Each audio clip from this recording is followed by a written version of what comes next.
Hi, thanks for joining. This is part 2 of our knee pain treatment. And before I get started, I have to give a shout out to Stella.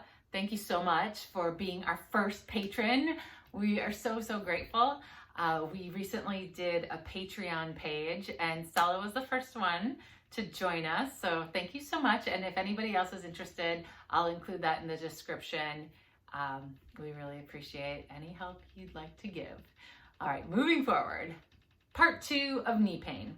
So the other thing we want to focus on is stretching. And we're going to start out with stretching the quads because, as I said in the first one, that's most likely to be the muscle that's involved. So I like a lot of passive stretching.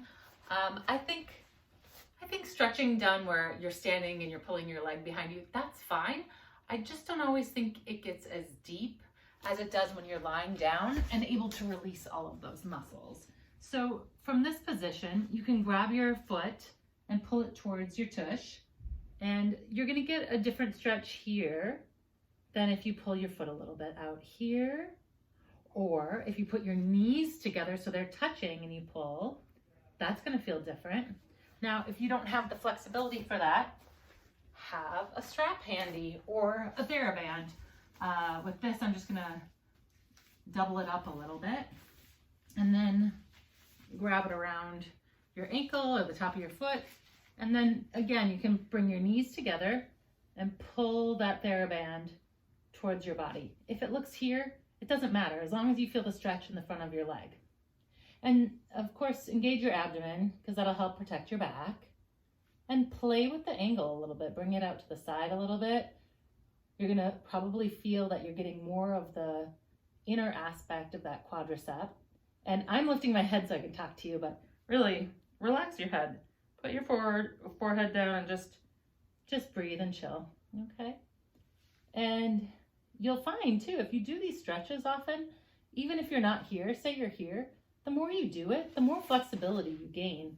So it's not something to give up on. If you feel like you're not very flexible, you can change that. Keep trying, okay? And then that's one stretch for the quad. Here's another. We also discussed this in the lower back sequence. We're starting in a lunge. Oh, I get a chance to make up for what I said though. My knee is in a 90-degree angle, not my knee to my heel. My knee is in alignment with my heel. I think I misspoke on that video. And this feels good. I'm feeling it right at the top of my quad. So this is both a nice quad stretch and you're getting into that hip flexor a little bit too. If we drop our knee, that'll intensify. Now, if you pay special attention here when you're dropping that knee, that you're really on the top of the kneecap, like at the top of the quad. So the weight should be here. It shouldn't be directly on the knee, okay? If you need a little cushioning, fold up a mat, put a towel under your knee. But if you get far enough, you really shouldn't be putting any pressure on that kneecap itself. And this feels great. I would hold this for a while. This is that, I'm feeling a little bit more of the inner quad here. And then if you want to take it even deeper, plant this hand, bring your leg up behind you, grab it with your opposite hand. So I have my left leg back and I'm grabbing my foot with my right hand. And then I'm going to square off my shoulders. So I have this and then I want to rotate, which is going to deepen the stretch. And we're holding and breathing. Ooh. And you're going to feel this wherever you're tight. I feel it really mostly at the top of my quad. And you can let that release. If that was intense, just, that's Rosie the cat. Hi. Just wiggle your hips out a little bit. And then that same leg, bring it out in front of you, sit back on the other foot, and just lean forward. What you want to do here is let this leg totally relax. You're just going to get a little hamstring stretch. If you like to grab the foot, you can. Please don't grab the toes. Please grab the ball of the foot. That'll intensify it. And you can just roll forward here. Your spine can be rounded. You can allow your head to hang. If you do grab your foot, you're probably going to feel it a little bit more in the calf as well, so that's delicious. And then to get a deeper calf stretch, you're going to take this leg and tuck it in so that the heel is on the floor. If when leaning forward, your heel lifts up, it's too far in, and then you would bring it out a little bit more. So tuck it in as much as you think you can, and then you're going to put your body weight, you're going to try to center your chest on your knee, and you're going to lean forward. So this is a pretty deep calf stretch, and if you're not feeling it, give it a minute, or bring that foot a little bit closer to your body. Or just try repositioning just to see where you're going to feel it most. It's different for everybody. Like I actually feel it a little bit more here, but this could mean that I'm feeling it more in the inner part of my calf. That could mean that the inner part of my calf is where most of the tension is, so that's where I need it. So what have we done so far? We've done quad, hamstring, calf. I'm not going to show you the lateral leg because Kait's already done that. So if you go to her video for lateral leg stretches, she's got a very thorough video for that. And then we want to get the adductors. So I'm going to show you this because I feel like this is something I often see done wrong. And it's not that anybody should do things perfect or be right or whatever, but I see people trying to do a stretch and then they're not actually getting the stretch because they're just trying to copy what somebody else is doing rather than finding it on their own body. So this is we call it a straddle stretch. You want your legs to be open. Now I have a lot of flexibility, so you might not be like this. I'm sitting here, you see my spine is straight. I'm really on top of my sits bones. When I see other people trying to do this, this is what I usually see. It's not their fault. It's just that they don't have the flexibility. So if you're one of these people like this, if you're copying me and this is what's happening right now, two things. First, I want you to bring in that stretch. So I want you to bring those legs in a little bit more narrow. If your legs are more narrow and you're still like this, your stretch is going to be here. You're going to put your hands behind your back. So I'll show you.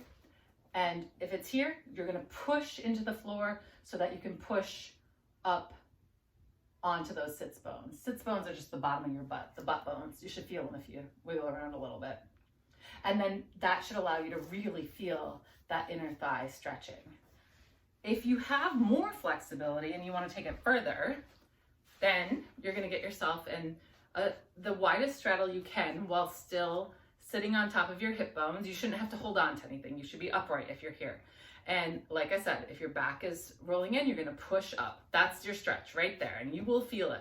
If this is comfortable for you and you need to go further to get that stretch, you're going to slowly walk forward. And what you're thinking about doing is rotating that pelvis forward. So you're thinking of rotating from the hips. You don't want to round your back. You want to keep your back nice and long, rotating from the hips, walking forward. The important thing to do here, especially since we are talking about knee health, is to keep those toes pointed to the ceiling. They're going to want to come forward. That means that your knee would come forward. We want the knees to stay pointing towards the ceiling while we let our body come forward. And this is a pretty deep adductor stretch. And I can usually take it about here, but if you are more flexible and you want to take it deeper, feel free to walk out. Maybe you can let your head rest. Maybe you're so flexible that your belly can rest. Oh, my belly's touching. What a shocker. This is all optional. And really, the trick is here is now you see my toes are trying to roll in. So trying to keep those toes towards the ceiling is more important than getting further over. Okay? So that's the adductor stretch. You've got your adductors, your quads, your calves, your hamstrings, and Kait goes over a great stretch for the lateral leg muscles. If you want to do a little bit of a deeper hip stretch, just to make sure that there's nothing holding up there and getting involved with knee pain, this feels pretty good. What you do is you start with your knees, your feet on the floor, your knees up, your arms back. You're going to windshield wiper over to one side. You're going to take the leg that's on the bottom, the foot that's on the bottom, you're going to put it on top of your knee. And then you're gonna rotate in the opposite direction. So my left foot is on top of my right knee, holding that leg down while I rotate in the direction of my right shoulder. And I try to look past my right shoulder. This is more hip than knee, but it's all connected. So if you have tight hips and you're having knee pain, why not address the hips as well? So I hope that was helpful. Enjoy. And I just want to remind you that if you need one-on-one help, we do have 30-minute quarantine care. Take a look at that in our description. And if you have any questions, let us know. All right. Have a good evening and stay safe. We'll see you soon. Be well.